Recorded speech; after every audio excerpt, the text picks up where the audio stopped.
Salam sejahtera dan salam hormat kepada barisan penganjur dan urus setiai Seminar Penyelidikan, Pendidikan dan Inovasi Peringkat Kebangsaan 2021 di mana satu usaha murni daripada Institut Pendidikan Guru Kampus Sultan Abdul Halim atas penganjuran program yang berimpak tinggi ini.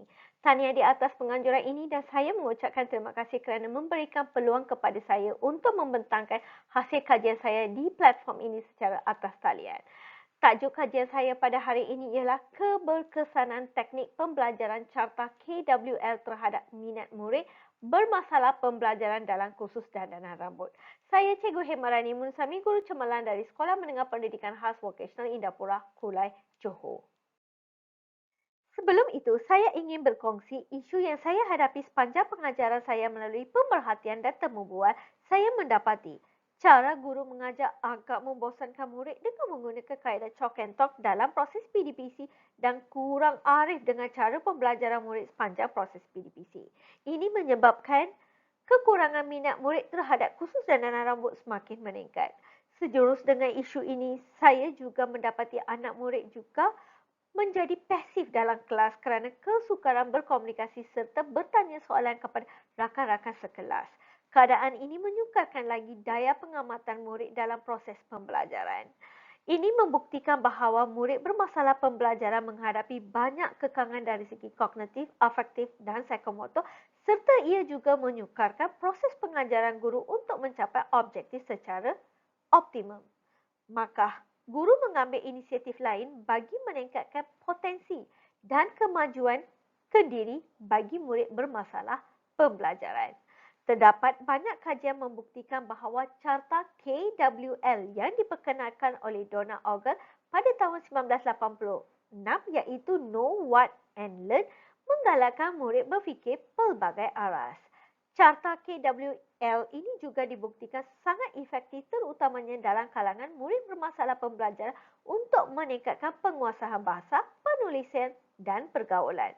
Maka guru mengambil sebagai intervensi untuk menggalakkan pemikiran murid secara tertentu kerana ia membantu pembelajaran yang menyeronokkan, aktif dan juga meningkatkan komunikasi dalam kalangan murid yang berkonsepkan pembelajaran learning by doing. Ia juga selaras dengan saranan UNESCO untuk mengamalkan 4 pillars of education iaitu learning to know, learning to do, learning to live dan learning to be.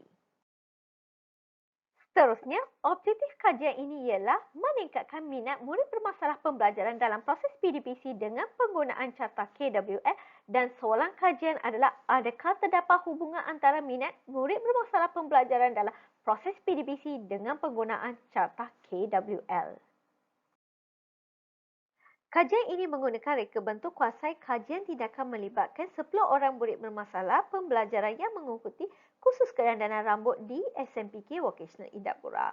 Kajian ini dijalankan secara kuantitatif dengan menggunakan borang pemerhatian dan temu bual digunakan sebagai instrumen sepanjang kajian ini dijalankan.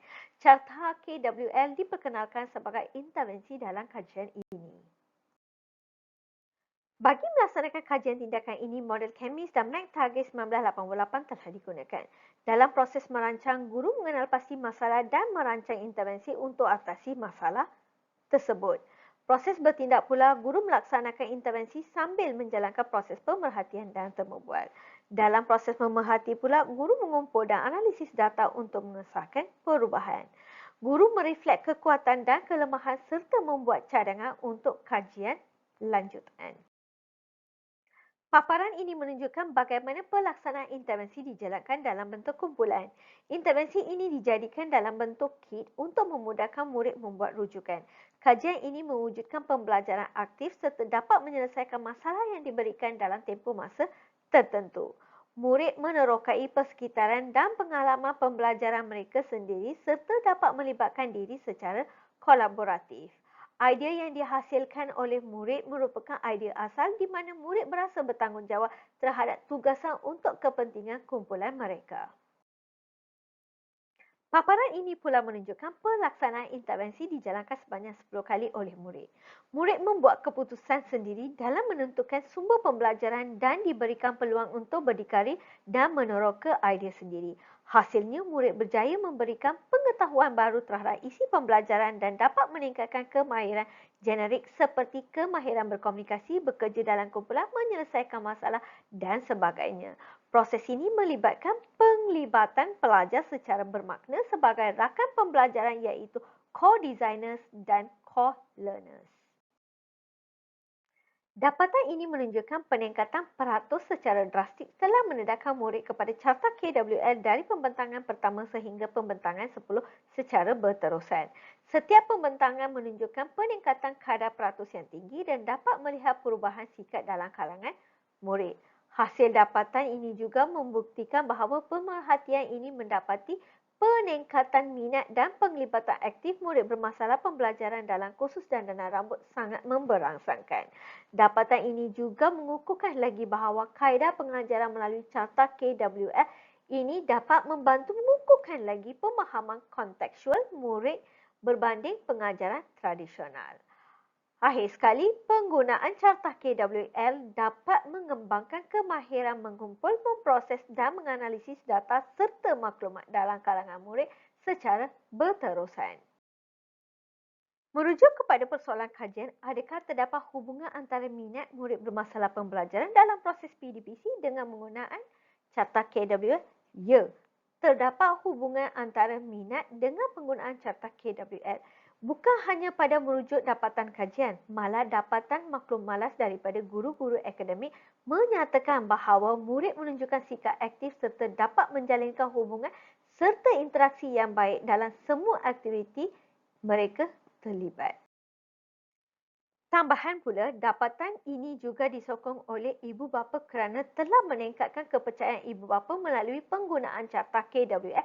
Ini terdapat banyak perubahan dalam diri anak mereka seperti peningkatan dalam keyakinan diri, beramal mesra, mudah berkomunikasi dengan baik, lebih berpengetahuan dalam kursus yang dia ambil.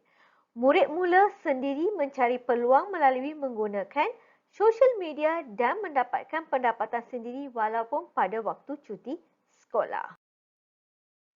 Secara keseluruhannya, saya amat bersyukur kerana kajian tindakan yang dijalankan ini telah berjaya membantu murid-murid saya kerana ia berkaitan dengan peningkatan minat dan menguasai pelbagai jenis kemahiran insaniah. Kajian ini juga membantu saya membuat penambahbaikan proses pengajaran saya. Justru saya mengambil inisiatif untuk menyertai seminar ini untuk menyebarluaskan keberkesanan carta KWL kepada semua guru selain guru-guru di sekolah saya. Sekian sahaja pembentangan saya tentang keberkesanan teknik pembelajaran carta KWL terhadap minat murid bermasalah pembelajaran dalam kursus dandanan rambut. Sekian, terima kasih.